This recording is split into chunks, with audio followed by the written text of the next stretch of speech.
One of the things about Kevin Stefanski that I've figured out in just 1 year as an NFL head coach, he will never blame anyone but himself, to the point where you can write the questions ahead of time or the answers to the questions. He's always going to say, I put that on me. I take the blame. He's conditioned to say it, to the point where, look, I mean, behind closed doors, surely he's laying blame, but he's trying to protect his guys from any undue criticism beyond that which is going to happen organically. So here's some criticism that would happen organically for anyone who was paying attention to yesterday's game between the Chiefs and Browns. And I've thought about this all day before I've really talked about it at length, Charean, or written anything about it, and I'll write about it later tonight. The objective was simple, and I heard Tony Romo and Jim Nantz talking about this yesterday, and Sims and I, and I'm sure you and I talked about it last week. If you're the Browns, you slow the game down. You keep Patrick Mahomes on the sideline. You have fewer possessions per team if you want to limit the scoring of the Chiefs. But when Mahomes is out, that's when it should flip to more possessions, not fewer. I'll take Baker Mayfield over Chad Henne in a shootout any day. And that's what stunned me. When you look at the Browns getting the ball after the Carl Joseph, West Virginia great, interception in the end zone. Of course, you or I could have caught that ball. It was like a punt, right? Yeah. Joseph makes the catch in the end zone with exactly 8 minutes left. Cleveland starts on their own 20. They go 3 plays. They get to 4th and 1. Baker Mayfield gets a first down. Yeah, here we go. They take an ill-advised timeout, and then they do 3 more plays. And by the time they punt, there's only 4 minutes and 19 seconds left. What the hell? 3 minutes and 41 seconds to move 12 yards. You're moving as if you're putting all your eggs in this drive, and then you punt. And the argument for the punt is easy. We're punting it back to Chad Henne and the Chiefs, and maybe we'll get the ball back. Well, you didn't, first of all. And second, if that's the mindset at that point, force the issue. Force the issue. Move faster and punt it once. Because then if you stop them, you get another shot. And if they stop you, you can punt it again and maybe get it 2 more times or 3 more times. That's what I can't reconcile. I understand punting it on 4th and 9 from your own 32. I understand that, with Chad Henne running the offense, even though they obviously didn't get the ball back. But that should have happened a lot sooner on the clock, the punt moment. And then you have your shot to stop Chad Henne. That's what bothers me the most about that. It's a great point, Mike. And at that point, when Chad Henne does come in, you do try to maximize those possessions. You're behind. You're not ahead. You're not trying to run time off the clock at that point. And I also have a problem with the 2 timeouts they burned, Mike. The first one was on that stupid Tyreek Hill catch. And you could see if they had just waited just a few more seconds, they would have seen that he caught the ball, and not to throw the challenge flag and not to cost you a timeout with 11 minutes left in the game. So that was the first dumb timeout. The second dumb timeout comes, as you said, after that 4th down play. They let it run down. At that point, you probably should have taken the penalty. I'm not using my timeout at that point.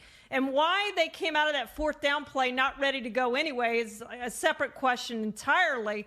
But you end up losing a yard. If you had taken the penalty, it would have been only 4 more yards, and you would have still had the timeout. So just 2 blown timeouts at that point, Mike. And then they got behind the yardage on that loss of 1. Then you don't have a timeout. You're down to 1 timeout. That whole series right there of plays was just not a good series of plays for the Browns, and ultimately ended up costing them a chance to go down and score, because they did end up punting and never got the ball back. This is what happens when you have limited experience in the postseason. And Kevin Stefanski was with the Minnesota Vikings from 2006 through 2019. They made it to the NFC Championship game twice. They were in the playoffs sporadically. I don't know, 40% of the time during his time there, 33% of the time. Not enough playoff experience to really get into that zone. Like, you have to get into a sweet spot. You have to feel fully in control of your faculties. You have to make good decisions, and you have to also know when to make a calculated risk. Like Andy Reid, 4th and 1. There is no tomorrow. That's what he said today. This is a guy who's climbed the mountain last year. This is a guy who's been around. He knows when it's time to go pedal to the metal and trust your guys to get a first down. And again, I'm not saying 4th and 9 they should have gone for it, but I was stunned that they burned off that much time and that it was so easy for the Chiefs to get themselves in position to kill the clock. And it was that one. There was one first down, and then the second first down on the third. It was the 3rd and 14 run by Chad Henne that left him short, and the quick pass to Tyreek Hill, and that was that. Is that for the Los Angeles Rams as it relates to quarterback Jared Goff? Immediately after Saturday's loss to the Packers, Sean McVay had the press conference walk-off where he was asked about the quarterback, and he said, Jared Goff is our quarterback right now. And it left us hanging. It was like the last episode of The Sopranos cutting to black. Like, what the hell did he just say? What's going on here? Sunday, he met with reporters again. He was a little more explicit and detailed about the future. And listen to this question from reporters and listen to McVay's answer as it relates to the future of Jared Goff. Is there any scenario that you can see where Jared would not be on the roster next year? You know, like I said, Gary, we're in a situation that we're in evaluation mode. You know, all those things are things that, you know, we're moving forward, we're looking forward, and I can't, you know, answer any of those questions until, like I said, I take a step back and you evaluate everything that is in the best interest of the Rams. That's not how you answer that question if it's a stupid question. That answer legitimizes the question. The only way to avoid creating an issue that is going to hover over the team for weeks, if not months, if not years, depending upon how long they keep Jared Goff, is by treating that question as a ridiculous question. Now, you can do it in a polite way. Sean McVay's very schooled in the PR thing, always uses the name. You heard, hey, Gary, and, you know, he'll always use the name. He folds that in. I'm interested to see if Brandon Staley picked that up in his 1 year with the Rams, and he does the same thing, and now that he's head coach of the Chargers. But there's a way to, without being a Bill Belichick-style butthole, there's a way to answer that question that doesn't legitimize the question. That's what McVay should have done if it really is an illegitimate question. I guess there's a chance he accidentally legitimized the question by being polite, but I'm going to take him for what he said. And what he said is no one's guaranteed a roster spot, including the supposed franchise quarterback. And if you have a franchise quarterback, Mike, you say, we have our franchise quarterback. He's our franchise quarterback for a reason. He's going to start next year. You put those questions to rest, and he did not do that.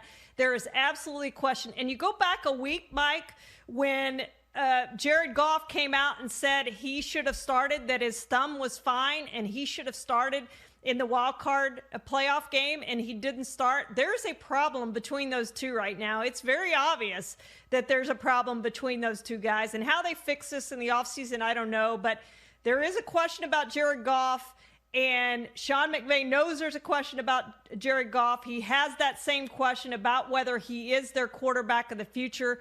And unfortunately, Mike, they gave him that big contract, and it's going to be tough for him not to be on the roster, right, next season. Well, yeah, because of the contract that they gave him in 2019. And I'm going to go back to June of 2019 because that's the time when we were pushing this notion that at some point a team is going to say to a quarterback that it drafted who is getting to the point where it's time for a new contract. And at that point, Goff only had 3 years in. He had 2 years left under contract. Somebody's going to say, no, we're waiting. Or no, we're not doing it. We're going to keep you for 5 years, and then we're moving on. And this was the interview by Fred Rogan of the NBC affiliate in L.A. because he was very dismissive of the idea, and he got McVay to be very dismissive of the idea. And here's the question that was posed. Consider the words used then in light of the current situation with the Rams. Here's what Fred Rogan said. I don't know how often you check online and care what the pundits say. One, me, suggested that, you know, the thing about Jared Goff is there will be a point in time when you're just going to get rid of him because you're going to bring in somebody here who's younger and who will be your kind of guy. Now, to me, I thought that was insane. Thanks, Fred. Because you've developed him into one of the top quarterbacks in the game. And here we are less than 2 years later. And they shouldn't have paid Jared Goff. You know what? If they hadn't paid Jared Goff, Charean, he'd be a free agent in March. And who the hell is going to give him $33 million a year if he becomes a free agent in March? Nobody, Mike, and they would have gotten him for much cheaper if they wanted him back, which now is the question about what they want to do with Jared Goff. I mean, he had 20 touchdowns and committed 17 turnovers this season. He was not a quote-unquote franchise quarterback. He was not one of the top quarterbacks in the game, as Fred referred to him a couple years ago, and he has a long way to get there. They have a great defense, but that defense, as we saw, can only take you so far. You've got to have some offense, Mike, to go with that defense. Just because you get to a Super Bowl doesn't mean you're a franchise quarterback. Jared Goff got to a Super Bowl, not a franchise quarterback. Jimmy Garoppolo got to a Super Bowl, not a franchise quarterback. And that's that. And that's okay. Not everyone can be a franchise quarterback. There's only 10, maybe? I don't know. But not Jared Goff, not Jimmy Garoppolo. Too bad. Maybe the JG. Maybe that's the giveaway. Jason Garrett. You know, maybe it's not good to be in football with the initials JG. Maybe that's the problem. Hi, I'm Mike Tirico, and thanks for watching. Make sure to hit subscribe for the latest news and highlights from NBC Sports.